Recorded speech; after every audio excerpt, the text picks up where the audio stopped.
Hello, my name is Pan Wansha, or just Xiaobai. Now, today I found myself on the outskirts of Beijing in the district of Shunyi. So I've been told there is a man, a Danish man called Morten Holm living here, who is an architect, but also happens to have founded an eco-farm. Now, my question is, what's it like living on an eco-farm? You know, I'm also a hardcore urbanite. And what drove him to set up this space? So today, we're gonna find out.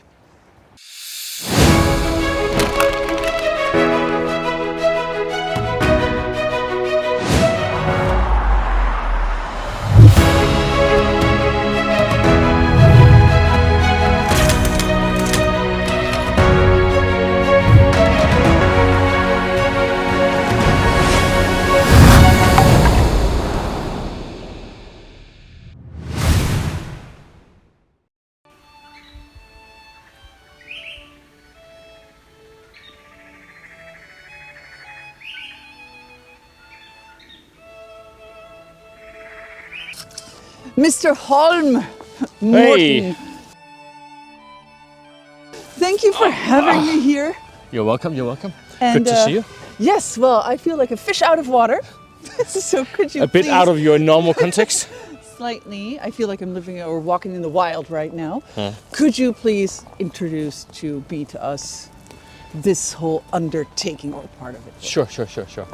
So, welcome to Fun Farm Fam. It's a it's a nature learning platform built on our 170 mu of fruit trees. It's a time where nature is, repowering. This is also like a repowering. playground scene. It is. A fish out of water. Just not a normal orchard, right? So we traveled to Denmark. Yeah, this is not for me. Your shoe style is maybe not. Yeah, no, this quite is not fit. for me. This is ridiculous. I'm So still listening, yes. It's okay. You're doing good. That was platforms. So we traveled to Denmark and find a lot of different inspirations that we brought back, which is like a nature playgrounds. All the materials here are harvested and done in farm as well.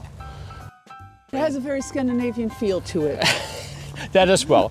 So bringing back a lot of ideas on how to transform the original orchard by the use of the orchard. I also saw a petting zoo on that note. But it's not a petting zoo. It's not a petting zoo, but we do have some, animals that fit into that circular system. Yes. That means we have our own free-ranging chickens who help us to produce the meat, and we have some goats that can clean up the kind of lawn mower, and a few rabbits as well. So these all together can help to create a circular food system. So this is from the kitchen. And this is from the lunch, right? Oh, yeah. So this is more like the leftover from preparing the food, and this is from the leftover from our eating the food. Yeah. Pop, pop, pop, pop. This all goes here? Yeah. So you just put it on the ground. Just like that? Yeah.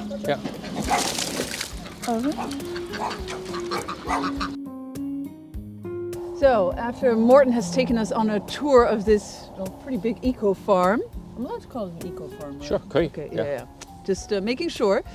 And really sparking the interest of this hardcore urbanite, we are sitting here with a cup of freshly ground coffee, straight from the premises. Thanks for that.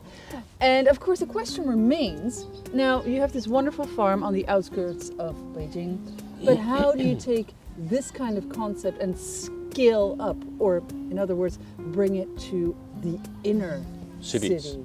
Sure. So what we have here behind us is basically, edible gardens, and we have a passive design buildings. We take the solar load from the nice sunny Beijing winters into the building and heat it up, and then have a little bit additional Kongchao, like air conditioning to support it. But basically, it's also done by nature itself.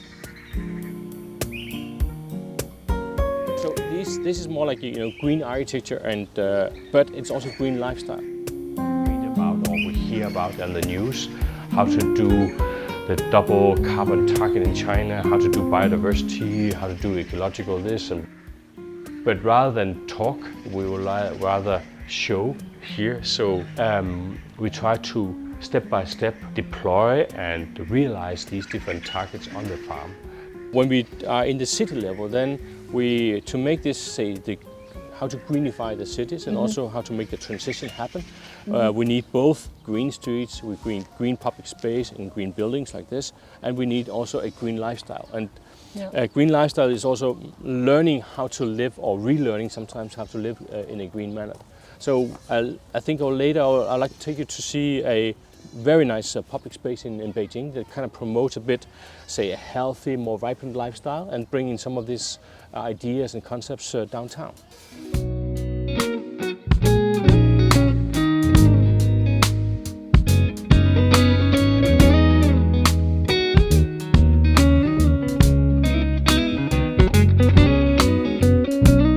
And so, behold, we have made it to the Liangma River. Yes, a very familiar sight for both of us, right? Yes, absolutely, yeah. You, because you use it in everyday jogging or running. Running, yes. And me, because we participate in developing the design features that we have here. So what is fantastic about Yamaha is, of course, its history. It is a historical river that connected the outer river systems, the big canals, to the downtown old cities of Beijing. But over the years, it got disconnected or chopped or divided into pieces by roads and so on. So what then has been done over the last 3 years of rebuilding it is bringing people further down, creating different stay zones and activity areas of urban population, and also creating different carriages over that 4-kilometer stretch of river. So from the outer river, like towards the 4th ring road out here, and then all the way down into the 2nd ring road down here. Yeah. Right now we are somewhere in the middle next to Solana, the Lanseganwang, the shopping center area. So this is a bit of a commercial backing area where you have, before it used to be parking lot up here, now it's all changed into a park recreational area and stay out area for the Solana shopping area. And right over here it turns into become more like extension of Chaoyang Park. So the river character changes over this every section of it, flows. basically, both because of the surrounding areas and not because of the people that are using it. Yeah. Then another major thing that is from that overhaul is that right now you can see you can actually at river level you can pass through under bridges. Just until 2 years ago you couldn't do that. That bridge was just like this high. So that's now, amazing because so it's just been lifted 1 meter, and that made the accessibility possible.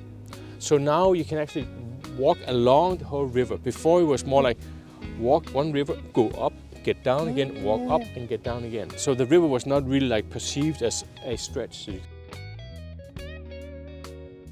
Yeah, it's a testament to engineering, because I take that for granted. You know, you're running, you just run.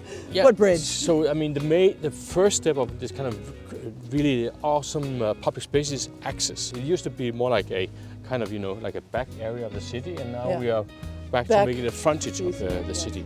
So that is a lot deeper than you would think. Yeah, and then much more, say, trees, much more green footprint compared to before.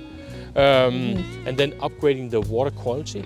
We need the hardware of future cities in terms of this kind of, say, sustainable society of low carbon and so on. But if we, that's the technical part of it. I mean, the PV panel and transition of e vehicles and so on. But we also need to change our way of life. But to change the way of life is, I mean, learning is like circular food and this kind of things. But if you don't have places to have green lifestyle, then it also doesn't matter, right? Exactly.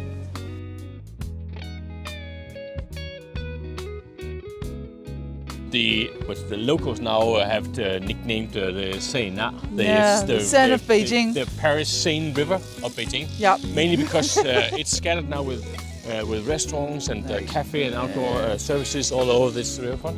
And also, so it's widened out the, I mean, make the promenade space wider, make it more accessible for people to enjoy the river in daytime as well as nighttime. So you also have beautiful lighting in nighttime here. And you can see, you know, people fishing.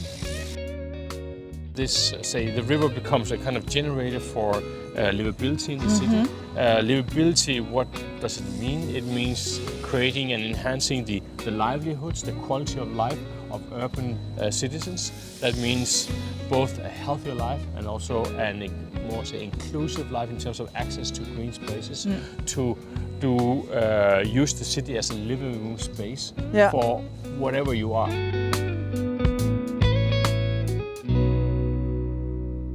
Here at the Liangma River, we have found an answer to the question of how to scale up a greener lifestyle from a small eco-farm on the outskirts of a city into its core.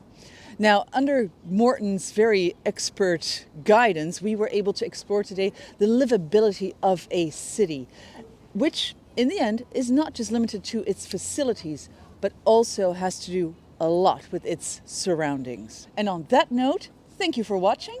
I'm going to sign off now and make the most of the livability and surroundings of Beijing. That means I'm going to go on my run. See you next time.